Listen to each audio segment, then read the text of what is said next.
Are you living in a computer simulation? This was the title of the philosopher Nick Bostrom's now iconic paper.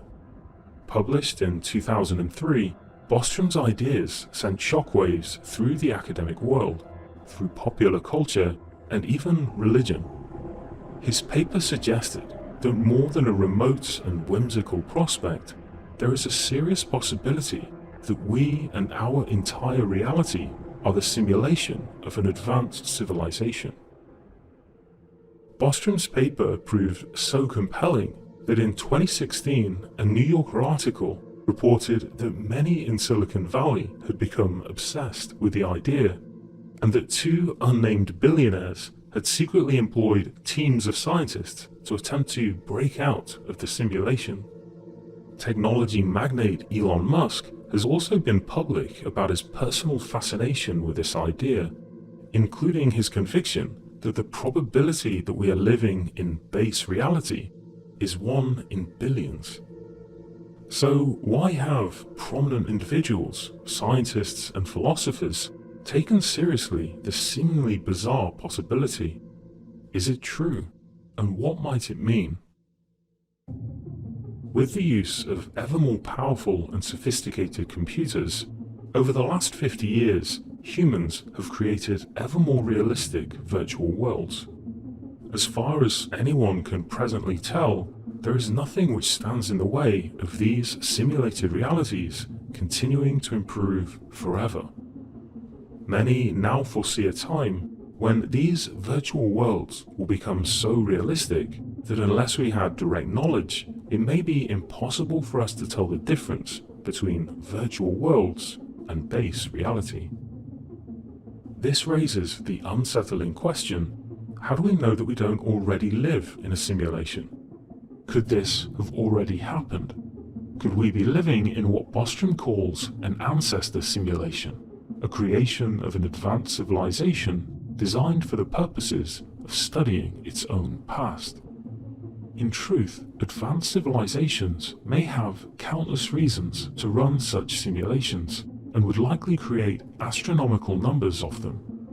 It would therefore seem to follow that of all of the beings in existence, an overwhelming majority of them would be inhabiting simulations. The likelihood then that we occupy base reality would therefore appear very small indeed. The simulation argument. In his paper, Bostrom lays out 3 propositions of which he argues at least one must be true. Proposition 1 is that all technological civilizations collapse or go extinct prior to reaching technological maturity. Proposition 2 is that civilizations can reach technological maturity, but for some reason they never create the kind of simulations which could resemble our world. If we reject either of these 2 propositions, Bostrom argues that we must accept his third, final proposition, that we are almost certainly living in a simulation. We will explore this striking possibility as well as its far-reaching implications, but to get a better sense of its likelihood, we'll first take a closer look at the other 2 propositions. Proposition 1. The Great Filter. The first proposition is that civilizations can never acquire technological maturity, and so never get a chance to create ancestor simulations.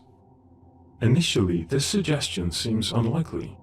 After all, we live in a universe of hundreds of billions of galaxies and countless trillions of star systems, any one of which could be home to a burgeoning technological civilization.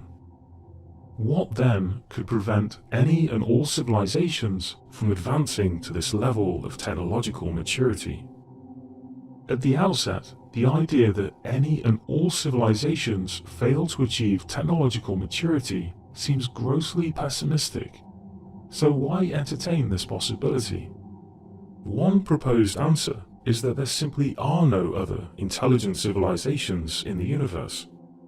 Proponents of this view draw from the mysterious observation known as the Fermi paradox, that the universe around us seems oddly silent. Our universe has been habitable for life long before our solar system even formed.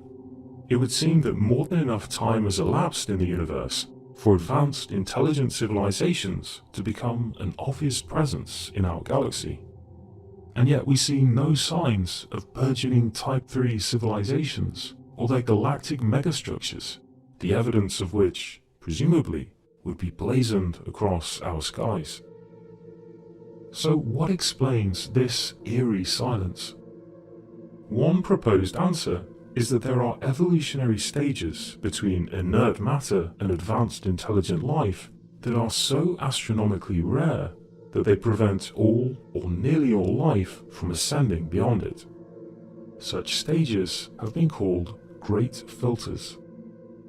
Perhaps in our path of discovery, there awaits a great filter in the form of an advanced technology, so destructive and uncontainable that it annihilates any civilization that discovers it. Some even argue that such a technology has already arrived in the form of nuclear weapons. Perhaps all technological civilizations, in their pursuit of an ever greater understanding of physical reality, invariably discover the tremendous energy released by the splitting of the atom. In their subsequent development of this seductive power, they introduce a permanent existential danger that invariably leads to their eventual annihilation.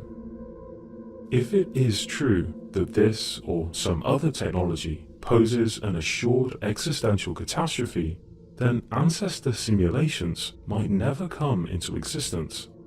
If all intelligent civilizations are doomed to destroy themselves, then the good news is that we probably do live in base reality, the real world.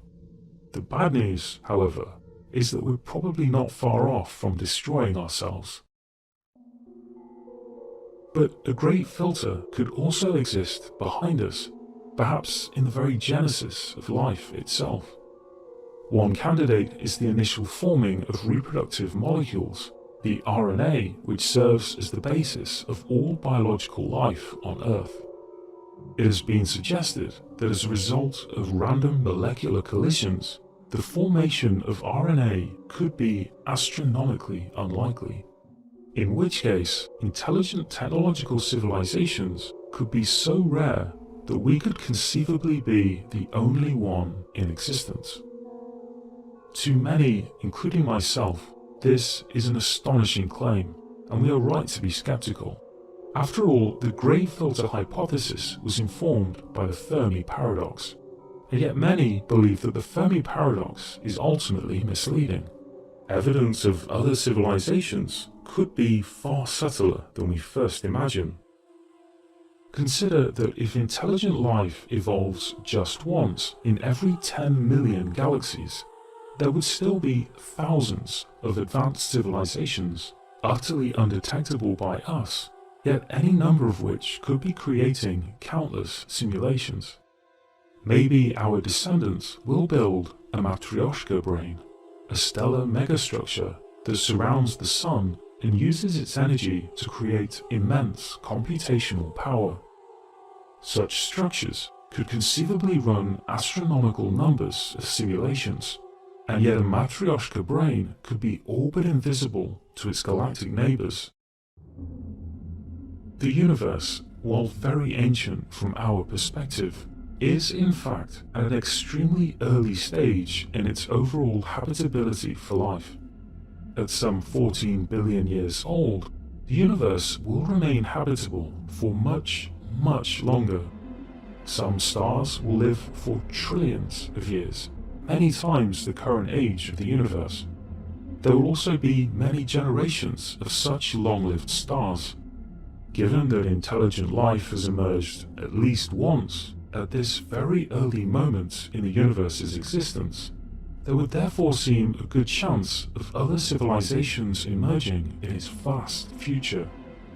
And as this relates to the simulation argument, it matters not that from our perspective, those civilizations could exist in the future, because we could very well be simulations of their ancient past. For our present purposes, all that matters is the possibility of their eventual existence.